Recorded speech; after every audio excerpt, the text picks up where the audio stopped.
Capitol Report is a production of Senate Media Services. This week, the last of our 2020 election series, with House leaders outlining their positions on some of the challenges facing the state. Plus, farewell speeches from the Senate and the results of the Senate review of this summer's civil unrest. Stay tuned for this week's Capitol Report.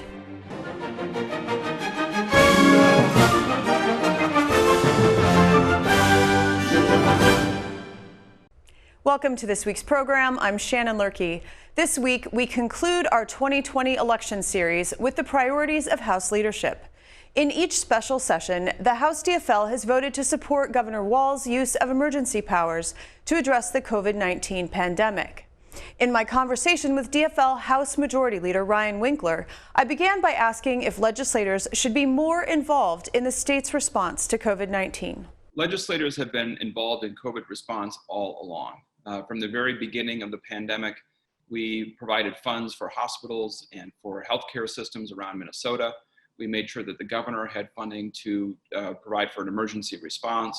We set up a structure for legislative oversight of all funds spent by the governor in response to the pandemic. And we have been working on budget and other kind of relief measures for small businesses, for people who are in rental housing or marginal housing situations, people who are trying to keep community institutions going, childcare. On almost every step of this response to COVID, the legislature has been very much involved. The difference is, frankly, that the governor has powers to act quickly if the legislature can't act in a timely fashion. We've seen the governor use that, but at every step, the legislature has had an opportunity to weigh in. Minnesota has struggled to address educational disparities between more affluent students, who are mostly white, and poorer students, many of which are children of color and Native American students. Experts fear that the pandemic is widening those educational gaps. How would your caucus address these widening disparities? Well, first of all, we need to make sure that schools have the resources they need right now to do the very best they can to provide education for all students. The disparities that Minnesota faces are not just in the classroom. They are in homes with very differing incomes, with very different access to health care, with a lot of different outcomes based on color of skin in Minnesota. So it's a whole series of challenges that we face. First and foremost, we need to get schools the resources they need right now. And then we need to dive into a much more in-depth discussion of how our education system needs to change to ensure that it's meeting the needs of all students. As the state has had its share of funding for local schools decline, we're seeing bigger disparities crop up across geographic lines, and the ability for local schools to make up that difference with local property taxes has not allowed them to maintain the same level of service they've had in schools in years past. At the same time, we're asking schools to do more than ever. So we have to have a deeper dive both into how we make decisions about who gets money in schools and what students are served, but also whether we're providing adequate resources at the state level to make sure that there's an equal education available for every child. Now, you mentioned disparities in healthcare, and the pandemic has created noticeable gaps in healthcare treatment. Disproportionately, there are more Black and Latinx Minnesotans who've died from COVID, according to data from the Mayo Clinic, as reported by WCCO. So not just in terms of COVID, but more broadly, what needs to be done to erase health disparities? Well, we first of all need to make sure that our systems are serving people throughout Minnesota, whether that is in inner city communities with a disproportionate population of African American or Latinx citizens, whether that's in rural Minnesota where people of color can be majority populations in towns like Worthington, or students in towns like St. Cloud. Racial disparities exist throughout Minnesota, and healthcare delivery systems vary greatly. People in my part of the Twin Cities have great access to a lot of terrific healthcare, have more affluent incomes, and can get better access to care. In other communities and other parts of the state, that is not the case. And so we have to, first of all, make sure that the system actually is serving everyone. And then we have to make sure that cost is not a barrier to decent care. And that we see is a huge issue. The COVID disparities that we see are just another example of how disparately our society treats people, how different we treat people based on their race, ethnicity, and background. And I hope that when we see just how stark this difference is, it actually finally spurs us to take necessary steps to improve this situation for everybody in Minnesota. Since George Floyd's death and the passage of police accountability legislation, the House created a select committee on racial justice. What is your message to Minnesota voters this fall regarding racial equity and racial justice? And are you concerned about alienating voters for whom the conversation has become binary, either a support for police or support for Black Lives Matter? Well, first of all, we are looking at far more than just criminal justice issues. The criminal justice system does treat people differently based on their skin color, based on their ethnicity, based on their background, and that needs to change. We took some steps forward on police accountability this summer, and we have much more to do. But the Select Committee also looks at issues like health and education, historical trauma, all the ways that our whole society, frankly, continues to reinforce disparate treatment based on people's backgrounds and race. And so Minnesota can't continue to do that. We can't continue to be a state with the worst divides in the nation. As our population becomes more diverse, we need to make sure that we are actually taking steps in our state to change that, to change the fact that we are so divided. We can't be divided. We need to actually be a state that works for everyone. That's our great tradition in Minnesota, or at least part of our great tradition, and it's certainly how we see ourselves, and it's time for us to live up to that promise. Addressing the projected budget deficit will dominate the 2021 legislative session. What is the House DFL message and approach for enacting a responsible, balanced budget? Well, obviously the state has to balance the budget every 2 years, but we also have deep needs that have been unmet for decades. And we have not had a budget that has been keeping pace with population growth and inflation. So we do need to balance the budget, but we also need to keep our eye focused on the fact that Minnesotans need access to affordable health care. Minnesotans need access to affordable childcare. Our school system has to deliver a better education for every child, but especially children of color. We have so many significant needs in our state in order for our economy to recover and our state to have a prosperous future. And the good news is we have tremendous resources in Minnesota, both in the public sector, the private sector, the nonprofit sector. We can come together and solve this problem. And the budget is not a math problem. The budget is a question of investment and commitment to the health, safety, and opportunity for all people in Minnesota. And we are committed to making sure that budget better serves all people in Minnesota than it has in the past. One final question, because you originally hail from Greater Minnesota, and analysts are noticing changes among those who have been traditional DFL supporters. In fact, a lessening of the farmer and laborer support for the Democratic Party. What is your caucus's message to DFLers who perhaps voted Republican in the last presidential election, and why should they return their support to the DFL party? We are committed to healthy, safe communities everywhere in the state. House Democrats represent every part of the state, from the far north and the Iron Range to farm country in the south, the suburbs, and the urban core. We represent all of Minnesota, and we have the interest of all of Minnesota at heart when we pursue our policies. We understand that people are concerned about things like COVID-19 and the economy and jobs. And I would only say that we actually are committed to improving the economy, improving communities, and improving the safety, health, and opportunity for Minnesotans everywhere. And there is only one party in Minnesota who can say that. Majority Leader Ryan Winkler, I want to thank you for your time today. Thank you.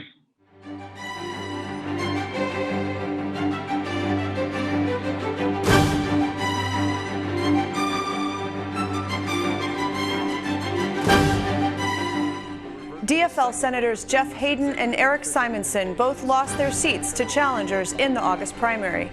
They gave farewell speeches to fellow lawmakers this week. I was talking to some of you earlier today, and we were discussing, that list of reasons why we come to the Minnesota legislature and do the things that we do, and it's really a very short list when you think about it. There are a whole bunch of reasons to not do this. But at the same time, there are some really key, important ones why we do this. And I think that's what's important. So when I think back to that day in 2012 and to where I am today, I'm very proud of the work that I've done and the things that I've accomplished in my time in the legislature. There are so many good people here on both sides of this aisle. We all know that. We all know this. People look at the legislature from the outside, very small group of people, I think, and say, boy, I wonder, what if they all could just get along? And I say back to them, I say, if you come here and you spend some time here, you will find that we do get along. There are some things that we fundamentally disagree on, and that we vote red and green, and we have these partisan issues, but by and large, we get along. I've worked really hard not to do exactly what I'm doing right now. I told myself a lot that I wasn't going to get emotional. My wife said, well, you're only human. I know you don't think you are. And that's what human beings do, is they get emotional and they sometimes cry. Mr. President and members of this body, it has been the greatest joy of my life, outside of getting married and having children, which is to serve this body. It has been the greatest accomplishment to get people in my district, a district in where my grandfather bought a house over 100 years ago, to say that they would elect me to office. Much like Senator Simonson, I started out in the House 2008, and then when Senator Berglund decided to retire, I ran in a special, and you guys welcomed me with open arms. Mr. President and members, I have always tried to do the right thing. Sometimes it hasn't worked out. I've always tried to do it with integrity, and I've always tried to work on the people who don't have a voice. I always tried to work on the people who have the least among us, and always tried to create opportunities for those folks to enjoy the greatness of this state and what it has to offer. And in a virtual press conference, Senate Transportation Chair Scott Newman commented on the Senate's review of the state's response to the civil unrest following the death of George Floyd. The riots that we experienced the end of May and early June, and to a certain extent that have continued up to the present time, were in my estimation unprecedented in the history of the state of Minnesota. I personally have never seen anything quite like it. In reality, the conclusions are opinions. The recommendations are just that. They are recommendations as to what we do in the future. The findings, the facts that we have documented, those are not opinions, they are hard facts, documented in the report. Every single one, there's well over 300 endnotes where those are actual statements or events or documents that were reviewed. Each of us, I suppose, could come to their own conclusions and their own recommendations, but what you find in the report is what I think is appropriate. The most important part of the report is, as far as I am concerned, the recommendations. What do we do going forward so that we do not experience this type of events again?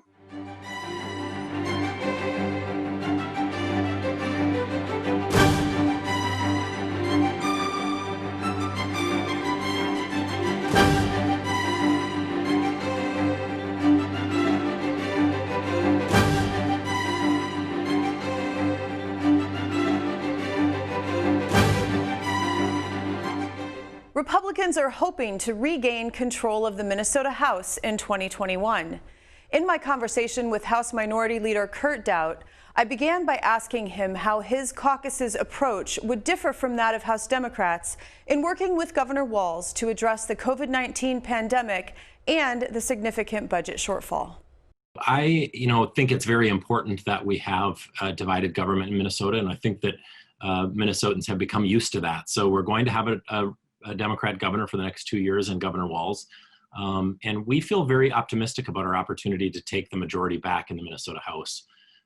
As far as working with the governor, I've been very disappointed that Democrats really haven't stepped up and become and fulfilled the co-equal branch of government that we are during this pandemic. It's a very important time that a lot of Minnesotans really care deeply about.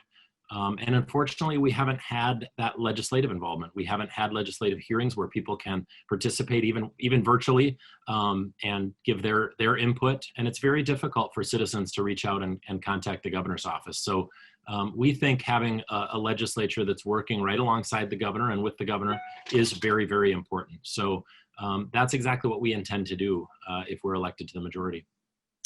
You have extensive experience addressing budget shortfalls. What concerns you most about the shortfall that's going to face lawmakers in 2021, especially with the knowledge that Minnesota Federal Reserve President Neel Kashkari says it may take some time to rebuild the economy? Well, I have been the only one kind of sounding the alarm as to how bad things actually are right now for our budget. We have seen about a $9 billion turn to the negative just in the last 6 months. And that's projected to continue into the next biennium. We currently have a $2.5 billion deficit in the current biennium. That our governor's current plan is to spend the reserves down to zero. And then in the tails, we have, which we call the next biennium, we call the tails, we have a deficit currently projected at $4.7 billion. There were some shifts that were projected to happen in the tails, which won't be able to happen now that the reserves will be zero. So that will take the deficit up to $5.3 billion. And that's very, very difficult and challenging when we have made no corrective action during the current biennium that could make our job easier in the tails. So I have been sounding the alarm fairly loudly, and I think we need to take action as soon as we can to find the efficiencies in government that we need to make sure that we're able to handle this budget deficit.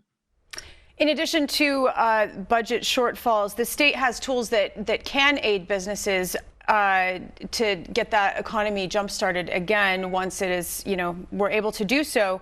What would your caucus do to help those businesses get going?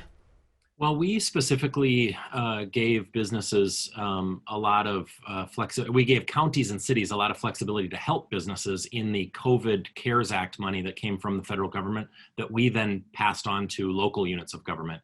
Our hope is that many of those local units of government have helped out with grants and loans, helped out businesses in their communities. So that was our intent with that language, and we're going to hope that that's successful, although we won't know probably until the end of the year. We also want to promote job growth on projects that we know are ready. Mainly that's Line 3 in northern Minnesota. It's replacement of an oil pipeline that was originally recommended to be replaced by the Obama administration. That particular project is $3 billion of private investment and would create thousands of jobs, thousands of good-paying union jobs in northern Minnesota. Unfortunately, Democrats have been against that replacement and have been trying to stop it at all cost.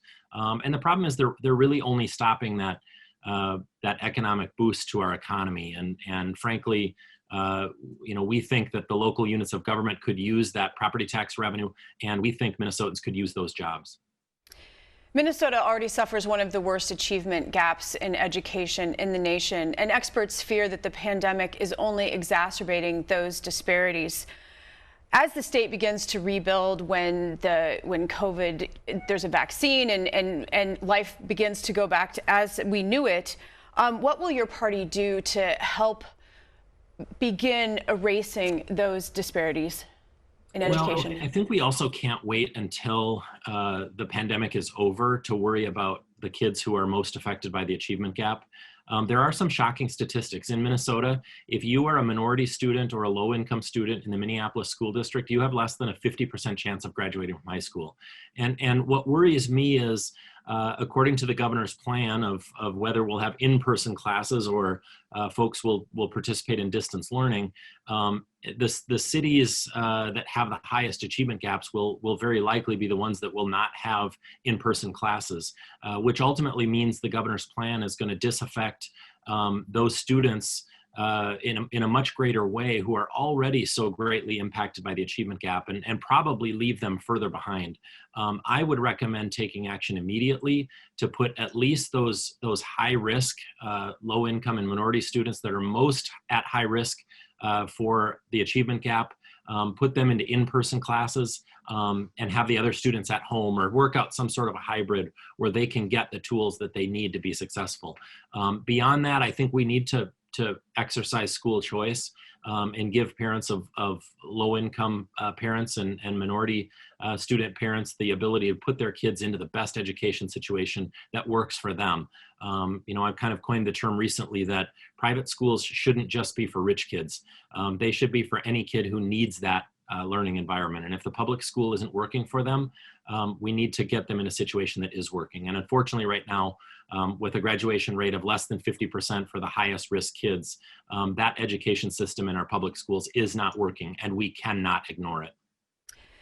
Republicans in the House have been clear that Governor Walz should seize his emergency powers and allow people and businesses to deal with COVID-19 as they see fit.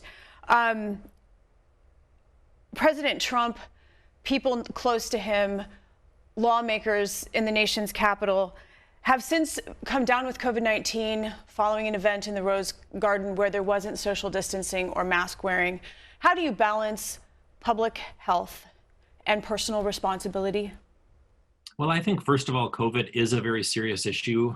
It's incredibly deadly for folks that are in a high risk category. If you're advancing in age, in a nursing home, if you have underlying conditions, we know that it's as severe or even more severe than originally projected.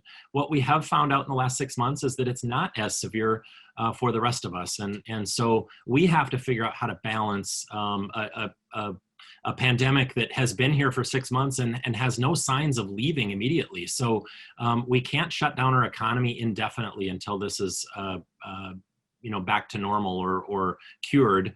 What we need to do is figure out how to live with COVID-19. And what that means is protecting the most vulnerable, making sure that we're doing exactly the opposite of what Governor Walz originally did, which was transfer people into nursing homes. And secondly, we need to let other people go about their normal lives while still respecting social distancing and wearing masks.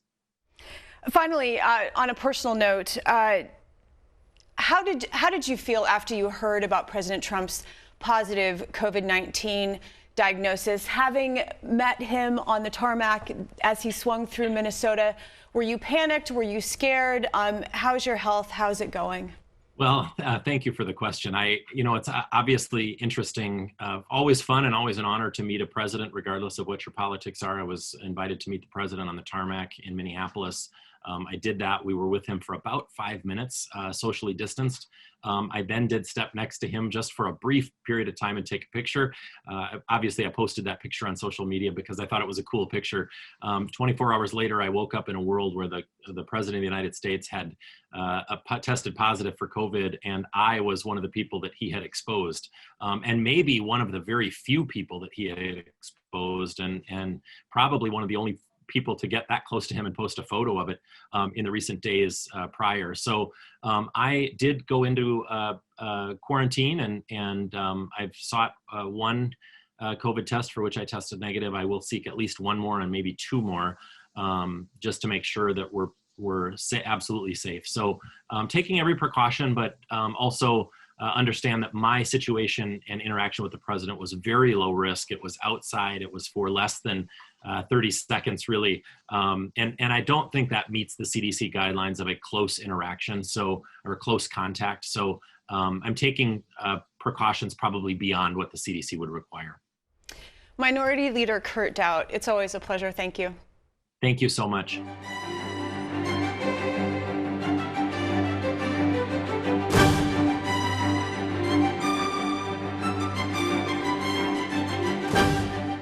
We close this week's program with a look at a unique aspect of the Minnesota Capitol from our series, The People's House.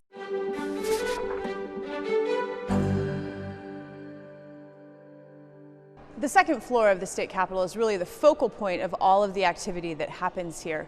What was Cass Gilbert's idea behind this particular design? The second floor is really called the grand floor of the Capitol because it's where everyone can come up here, get access to the chambers, the House, the Senate, and the Supreme Court. And it's a place where all that activity is taking place each day of session. So you have people lobbying for interest groups here, you have the public that are here to talk to their legislators and so forth, or go to the Supreme Court for their hearings. So really the envision that Cass Gilbert had for this space in the second floor was to be a grand space where you really get a sense of the architecture, these beautiful colonnades of Italian marble column and Minnesota stone, and you also get a place where people feel friendly or welcoming into those spaces as at the same time they're visiting or coming here for business. In the other capitals I've visited, I've noticed that the House chamber is often across from the Senate chamber, but not here in our capital. What is the reason for that? Well, I think what Cass Gilbert was looking at doing is creating a symmetrical building. And so we have, in 1905, there were 63 senators, not the 67 we have today, but we had 119 House members. So that's almost twice the size. So I think for him, how you construct a building with one end of the building with a smaller chamber and the other opposite end with a huge chamber just doesn't fit architecturally. So he put the Senate chamber on the west side of the building, the Supreme Court, a smaller chamber of course, on the opposite end, and then the House, because of its size, fit perfectly in the north corridor or the north side of the buildings. It may just be a matter of folklore, but I've read that the placement of the House chamber looking at the city of St. Paul is important in terms of representing the people, that the speaker is looking at the people. Is that true? Yeah, and that's a lot of people look at the way the spaces have been designed or laid out, that Gilbert was looking at the House being kind of the approachable. It's more of the people's house. The members serve a 2-year term, so there's more rotation or more changeover as members leave or get reelected or not reelected. And there are more of them. And there's more of them as well. And so the idea is, it kind of symbolically, it faces the public, faces downtown St. Paul. In 1905, when the Capitol opened, all of the state's constitutional offices were housed in this building, and that's not true today. Can you talk more about that? Sure. The whole idea of the building here was this is the seat of state government. So you have your executive branch officers, you have the governor, lieutenant governor, the state treasurer, the state auditor, the secretary of state, the Attorney General, all housed within this one building in 1905. And that gives you a sense of how this building has changed over its 112-year history, is you have a lot of those constitutional officers moving out to different chambers. They're going into the state office building back in the 60s and the 70s. You had the administration building where the treasurer moved into it. Now the treasurer, we, as a constitutional amendment, abolished the treasurer's office, so there no longer is a treasurer. And that also fits in with the history of the Supreme Court too. They were, until the 1990s, everything they had here, the offices, the law library, the chamber, was their headquarters, kind of their center gathering place for all the work and all the business they do. And then when the Judicial Center was open, they moved there, and so they have new Supreme Court and Appellate Court offices and also chambers there. But they still use this space in the state capitol as an important part of their connection to this building.